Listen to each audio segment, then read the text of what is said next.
আমরা দেখেছি গণ অভ্যুত্থানের পরে একটা গোষ্ঠী, বিশেষ করে যারা বাংলাদেশের স্বাধীনতা চায় না, যারা বাংলাদেশের নারীদের ক্ষমতায়ন চায় না, বাংলাদেশের নারীদের তারা সবসময় অবদমিত করে রাখতে চায়।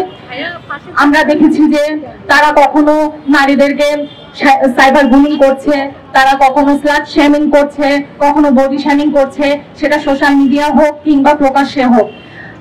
আমরা দেখেছি ফাহমিদা আপুকে তারা কিভাবে খুব খারাপ ইঙ্গিত দিয়ে আসলে তারা যে ধরনের একটা হুমকি দিয়েছে, সেক্ষেত্রে আসলে তাদের পক্ষ থেকে কোনো ধরনের প্রতিক্রিয়া বা প্রতিবাদ আমরা যেটা দেখেছি সেটা শুধুমাত্র হচ্ছে একটা আইওয়াশ জনগণকে দেখানোর জন্য।